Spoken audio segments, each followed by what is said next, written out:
This is a 5-minute round, 5-minute match. Fenrich versus Jona.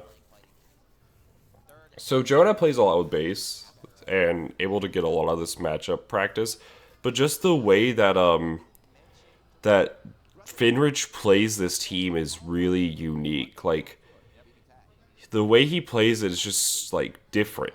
He's just so good at like button placement and just he's like sense in like neutral and just in the game in general is just so superb. So like you're gonna have a rough time in general.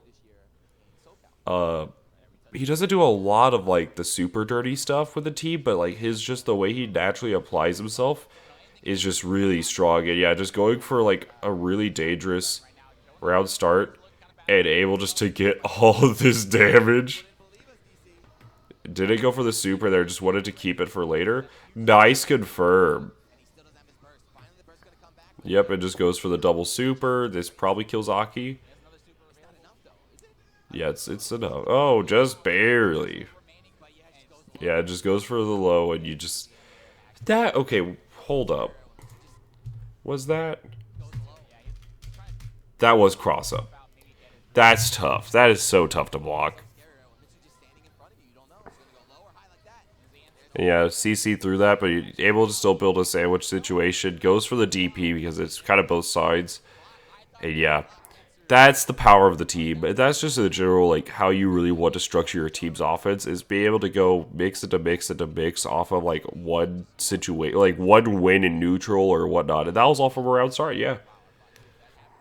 Lose one round start and able to go for that, but let's see what the plan is again. Goes for the same round start, but then so it looks like Jona was ready for like a 5A air dual round start, but just wasn't ready for the 6P there.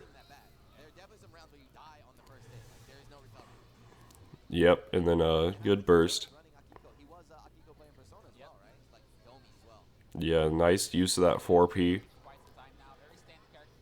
Gonna be able to get the pickup, and yeah, it goes for the low, push block it, goes for the throw now, because you gotta take a risk at some point, and it throw there is just such a good option. You get good damage to wells from if you have cyclone levels, and he did have like 2, so good call. Goes for the throw again, but that time ready, fist clash with rapier, able just to cash out in this situation. That sucks. You tried to sway right there to get out of the pressure, and then just the instant confirm into the super, and just cashing out the bar. Now you're just down to.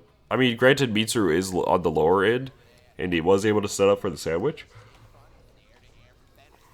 But just this 1v2 is still really tough in this game. Though with Ruby, it's kind of doable in a lot of situations, just because she is very self-sufficient. I feel like he's going to do that to... Oh, he did actually Resonance there. He just kind of used it to get some extra non-burstable damage. That does make sense. Yep, instant overhead, but just sees the Resonance plays through it. Gets the pickup. Yep. Yeah. Oh, yeah. That's such a good call for Fenrich. So, like I kind of mentioned with the base situation where you really want to, like, do nothing for the second to force them to, like, adding more time with the, like, adding more time here just to make somebody second guess. Like, because sometimes you'll just have players that naturally just go for a certain, like, offense, little defensive option. So just able to sit here and then using the C activation time to extend it and then going for the overhead is just so smart. Fenrich with a 5A 2C with Mitsuru a lot needs to be careful because the huge gap in that string. Yeah, no, like it's more of a call out thing than anything. He's establishing that because I do believe it catches jump out and it catches mash. So he's trying to like really establish himself so that way he could kind of force people to respect 5A more and then able to kind of apply pressure from 5A like better. Which granted, I mean, it's already really strong. Oh, okay, happy birthday. Okay, so Clash here in Fenrich mashing 5A and gets the pickup, even though they're like, he just finds them in the same height and then just able to get the full pickup. Oh, but yeah, but Aki was a little bit too high for one reason or another. That's so much damage though. Oh yeah, there you go. Yeah, good push block into the corkscrew.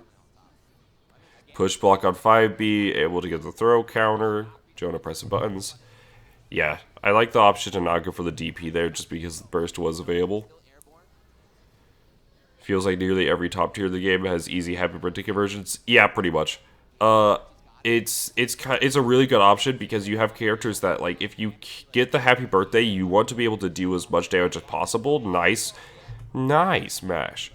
But, like, so in a lot of situations, if you get the happy birthday, you want to do as much damage as possible without really, like, risking a lot. So, like, we saw earlier with, like, Shinku and Yang, where, like, he was able just to get the really good pickup from it and just able to contest on the assist more. Whereas if you have characters that can't, like, say, Asriel or, Yukiko or anyone like that, where it's kind of just like, oh, you just don't get happy birthdays that often, well, sucks to suck. Yeah, but the 2A there, just swap in to 2A is so funky. Yeah, I really like that option from Fenrich. And then just going for the early super. He did have burst, yes. Yeah, so this is like you're playing around the Aki there. And now let's see, yeah, just activate, establish the mix-up, cross up low, resonate super, 3-0, Fenrich. It's tough. It's a very tough situation. Jona played it really well, though, and he on 7th. Fenrich moving on.